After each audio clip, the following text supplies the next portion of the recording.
Cuando se habla del cartel de Medellín, un nombre opaca a los demás: Pablo Escobar. Pero detrás del patrón, en las sombras, operaba un hombre clave, una mente estratégica y cautelosa que hizo posible el imperio del polvo blanco.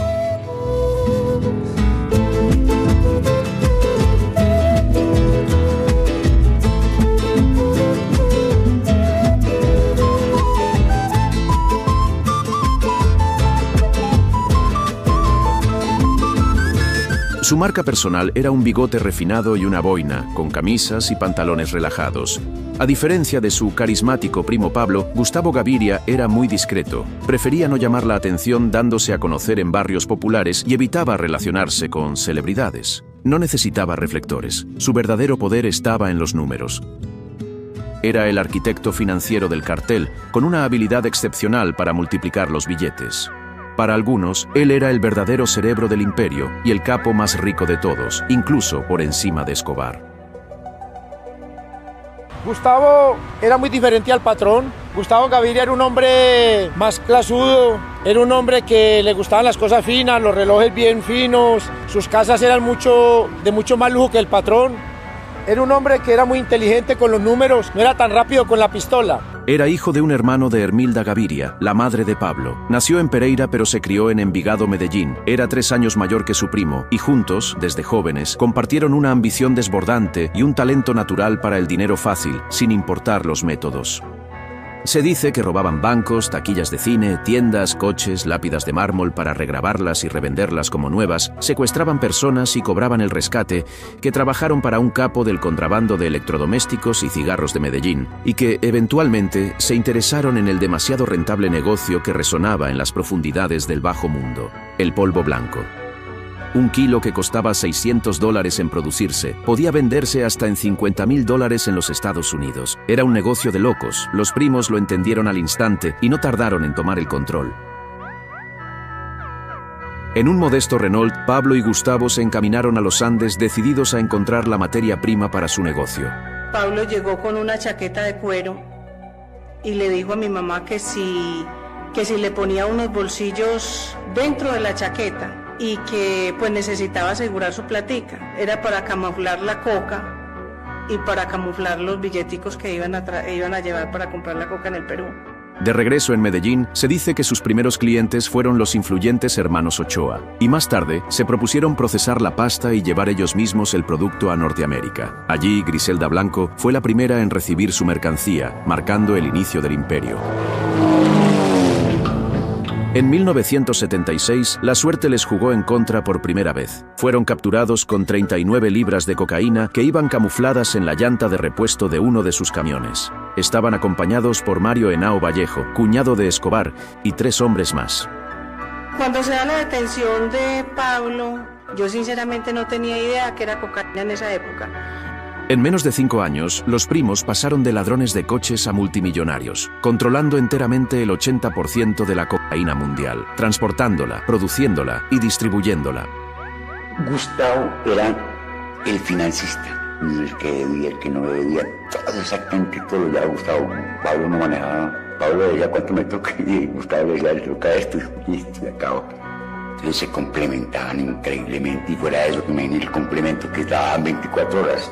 Entonces, usted no encontraba a un hermano dinámica a la lata. Gustavo Gaviria ayudó a diseñar las rutas internacionales del transporte de coca, trabajando día y noche con Pablo. Pero cuando Escobar decidió incursionar en la política, todo el trabajo quedó en sus manos. Gustavo se encargaba de las finanzas y logística del cartel, y Pablo de las actuaciones políticas y obras sociales, y tan pronto fue necesario, de la guerra y el terrorismo. Y fue ahí donde Gustavo difirió por primera vez de su primo.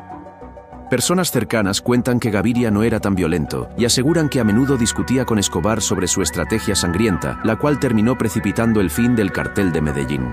No necesitas la guerra para ganar, le decía Gustavo. Era la voz de la moderación en un imperio que no conocía límites.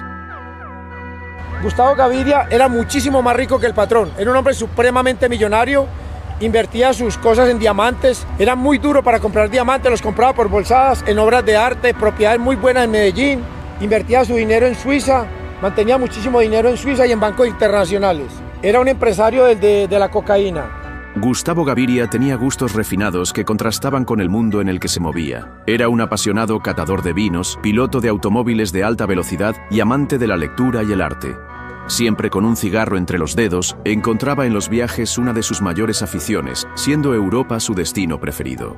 En estas fotos se le ve pasear por las calles de Luxemburgo, admirar las pirámides en Egipto y perdido en rincones del viejo continente. Cuando no había persecución ni nada, él viajaba constantemente. Viajaba en sus aviones, iba a Europa, le gustaba mucho ir a Europa. Le gustaban muchísimo las cosas finas y tenía muchísimo dinero y lo podía disfrutar. Viajaba por muchos bancos del mundo guardando dinero. Aunque la Hacienda Nápoles es mundialmente conocida como el símbolo del poder de Pablo Escobar, lo cierto es que no le pertenecía por completo. Los primos lo compartían todo y Gustavo Gaviria era dueño del 50% de esa lujosa propiedad. La discreción de Gustavo era absoluta. Realizaba sus movimientos a través de llamadas cifradas con alias y códigos. Nadie conocía su número de teléfono y siempre llevaba identificaciones y pasaportes falsos. Esa obsesión por la privacidad le permitió mantener un perfil tan bajo que apenas existen grabaciones telefónicas, fotos y videos de él, convirtiéndolo en el hombre invisible detrás del imperio.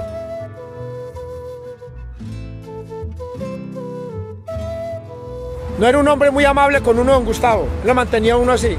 No era como el patrón que era familia. Don Gustavo era así, pero era amable, respetuoso. Con el dinero era muy tacaño. En cambio, el patrón sí era botado con el dinero, pero don Gustavo cuidaba el dinero para cuidar la organización. Gaviria también tuvo una faceta como piloto de automovilismo. A finales de la década de 1970, participó en competencias como la Copa Renault en el circuito de Tocancipá, Bogotá, donde su vehículo llevaba el número 71 y estaba patrocinado por Depósitos Cundinamarca. El de su primo, quien también compartía esta pasión, llevaba el número 70 y estaba brandeado por Bicicletas Osito. Y tenía una cosa con el cabello, él era calvo y para esa época era muy novedoso que en Medellín empezaban a venir a implantar cabello. Y le implantaban cabellito por cabellito y se le veía muchísimo más feo. Se dice que Gustavo tenía problemas de autoestima debido a su supuesta calvicie. Esta es la razón por la que muchas veces usaba boinas y elementos para la cabeza. Él se peinaba despaciecito y cuidaba sus cabellitos, pero esa calvicie lo acomplejaba. Según el relato oficial sobre la muerte de Gustavo, compartido por los medios colombianos, Gaviria fue localizado, mediante un informante anónimo, en el barrio Laureles de Medellín. Ahí tenía una casa que parecía una fortificación, paredes gruesas, vidrios blindados y cámaras de seguridad. Cuando la policía llegó, vestida de civil, dinamitaron la puerta para entrar, desatando un intercambio de disparos. Se dice que Gustavo, creyendo que se trataba de sus enemigos de la mafia, decidió defenderse hasta el final. Se encontraba él solo con su mujer y una sirviente.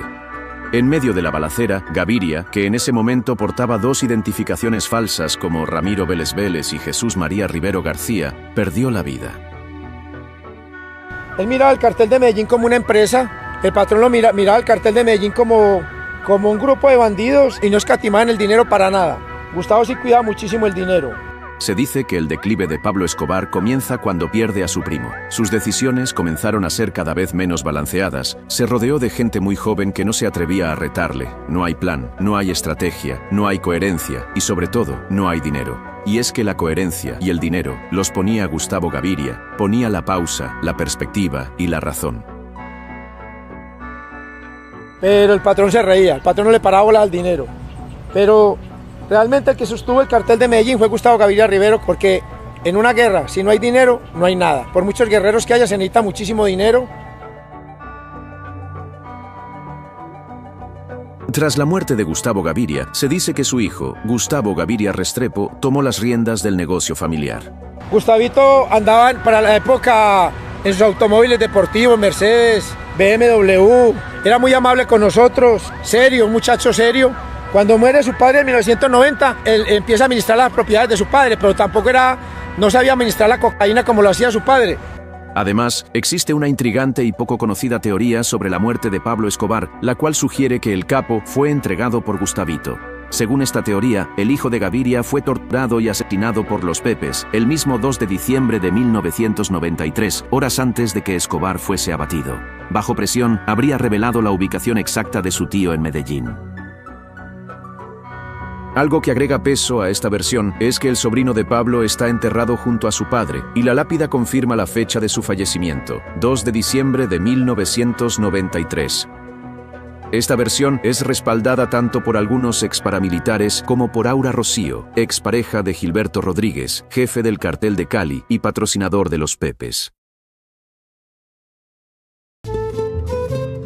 Alrededor del 2010, una operación de inteligencia financiera suizoamericana para cazar evasores de impuestos de Estados Unidos descubrió la existencia de una serie de cuentas cifradas de miembros de la mafia colombiana.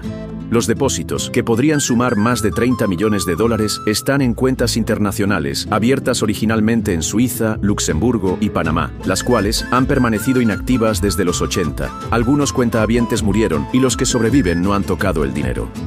Una de estas cuentas, abierta en un banco suizo y que tiene un saldo de $1.037.000, tiene de titular a dos personas, a Carlos Alberto Gaviria Vélez, hermano del ex senador colombiano José Obdulio Gaviria, y a alguien llamado Jesús María Rivero García. La investigación judicial confirmó que este último nombre era la identidad falsa utilizada por Gustavo Gaviria, la misma encontrada en el lugar de su muerte.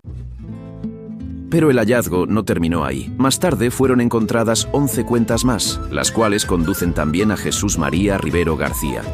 Juntas sumaban más de 15 millones de dólares. Entre los titulares asociados a estos depósitos figuraban varios familiares de Gustavo Gaviria, y una vez más, Carlos Alberto Gaviria Vélez. Estas cuentas dormidas, con millones ocultos durante años, revelaron el alcance y la meticulosa red financiera construida por Gustavo Gaviria. Los dos fueron muy amigos, nunca los vi pelearse ni discutir, muy tranquilos. Él siempre peleaba por el dinero. Pablo, mira esto, Pablo, mira aquello, Pablo, mira que estamos gastando mucha plata en esto, mira esto. Se le ha adjudicado haber poseído una fortuna mayor a la de su primo, ya que Gustavo invertía en obras de arte, objetos de lujo y cuentas bancarias en paraísos fiscales, y era copropietario de varios inmuebles junto con Escobar, como la Hacienda Nápoles. Tampoco era un hombre violento, pese a ser parte del cartel de Medellín y a que en una ocasión supuestamente amenazó de muerte a un pariente suyo por un implante capilar que salió mal. Gustavo Gaviria no era tan conocido como su primo, pero su influencia fue innegable. Sin él, es posible que el imperio del cartel de Medellín nunca hubiera alcanzado lo que alcanzó.